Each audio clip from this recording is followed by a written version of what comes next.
Halo sahabat FGLSN, salam literasi, ayo membaca.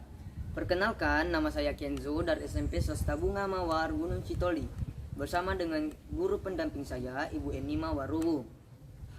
Pada kali ini, saya akan membacakan sebuah cerita yang pasti teman-teman tahu, sudah tahu ini cerita apa.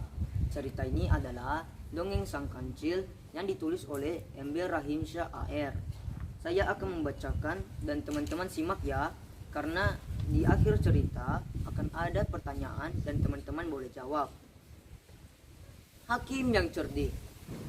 Di tepi hutan yang subur ada sapi betina, sapi jantan, dan anak mereka seekor sapi yang baru saja beranjak remaja.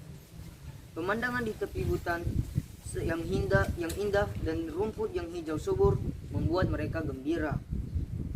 Anak sapi berlarian ke sana dan kemari. Bu, saya mau jalan ke tepi sungai. Boleh, tapi jangan jauh-jauh ya. Iya bu. Sapi muda itu berjalan ke tepi sungai. Ia melihat berbagai hewan kecil di sekitar sungai. Hatinya merasa sangat senang saat melihat kata berloncatan kian dan kemari. Tak terasa, ia sudah sangat jauh meninggalkan tempat kedua orang tuanya.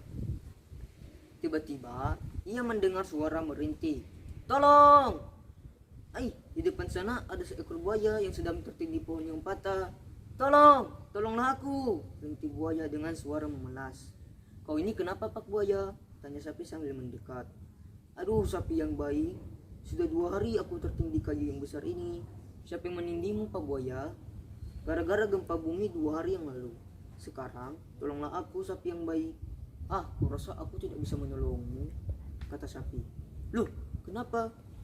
Kau pasti kuat mendorong kayu yang menindihku ini. Kuat sih, tapi... Sapi teringat akan pesan ibunya bahwa bangsa buaya tidak bisa dipercaya. Mereka licik sekali, suka makan daging hewan lainnya. Tidak, aku tidak akan menolongmu, kata sapi. Kalau kau tolong, jangan-jangan kau nanti akan memangsaku. Jangan khawatir, aku tidak akan melukaimu. Tidak, aku tidak bisa mempercayaimu. Oh sapi yang baik, apakah kau tidak kasihan padaku?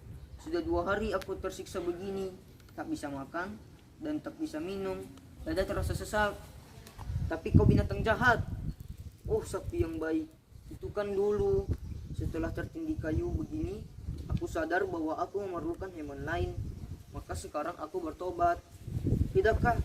Tidak akan memakan hewan lain kecuali hewan itu telah mati sendiri. Aku tobat, tolonglah aku. Buaya terus merayu dengan berbagai macam cara sembari mengeluarkan air mata. Lama-kelamaan, sapi itu mulai terpengaruh dan merasa kasihan juga. Baiklah, aku akan menolongmu. Tapi janji ya, jangan mencelakakanku. Iya, aku janji, percayalah. Lalu sapi berusaha mendorong kayu itu sekuat tenaganya dan akhirnya, plong, buaya itu terlepas dari tindihan kayu. Tetapi, begitu terlepas dari tindihan kayu, buaya itu langsung meloncat ke punggung sapi dan menerkam punuk sapi. Nah, ya kan? Ternyata kau binatang yang jahat, bungsi sapi. Aduh, kenapa kau menggigit punukku?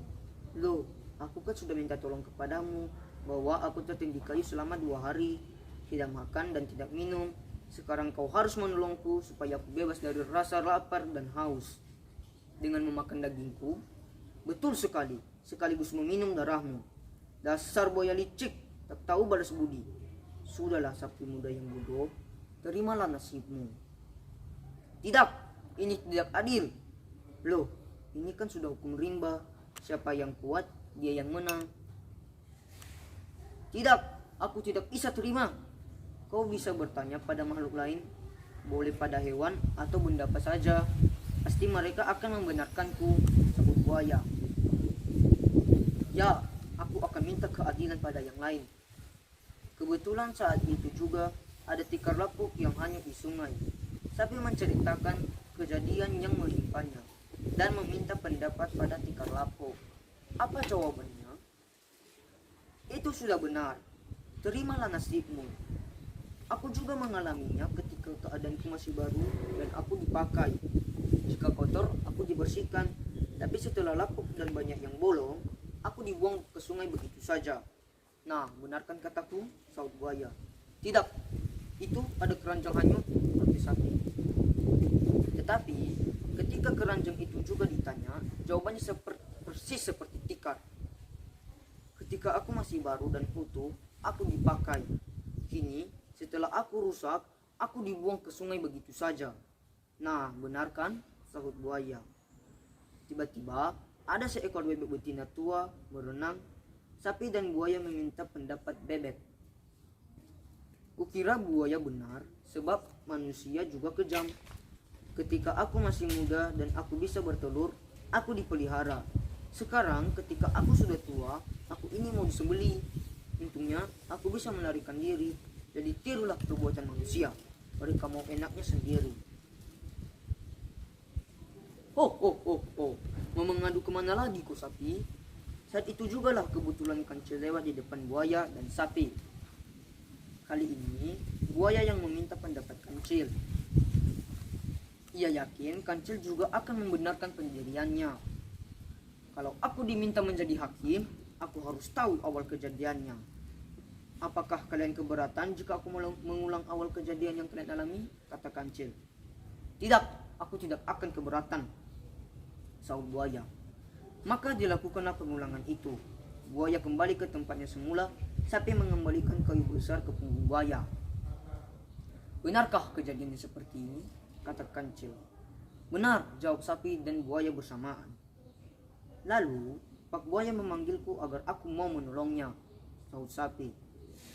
Kancil mendekati sapi dan berbisik lirih. Ayo kita tinggalkan buaya jahat ini. Sapi baru sadar. Inilah kesempatan baginya untuk lolos dari bahaya maut. Tanpa basa-basi, sapi mengikuti arah lari kancil yang sudah meloncat terlebih dahulu. Tunggu, jangan pergi dulu, teriak buaya. Tapi sapi dan kancil tidak mengiraukannya. Makanya, jangan terlalu rakus dan tak tahu balas budi. Akibatnya, bisa celaka sendiri. Nah, teman-teman, sesuai yang sudah aku janjikan di awal tadi, aku akan memberikan pertanyaan dan teman-teman boleh menjawabnya. Pertanyaannya adalah, siapakah tokoh di dalam cerita Hakim yang Cerdik? Apakah teman-teman sudah tahu? Tepat sekali. Jawabannya adalah buaya, sapi, dan juga kancil. Pertanyaan kedua adalah, apakah teman-teman tahu apa pesan moral yang bisa ditangkap dari cerita tadi?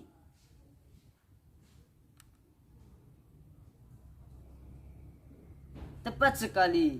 Jawabannya adalah, jangan terlalu rakus dan tak tahu balas budi.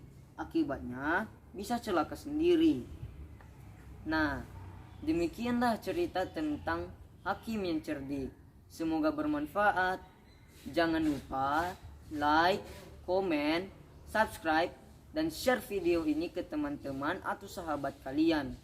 Terima kasih sahabat FGLSN. Salam literasi, ayo membaca.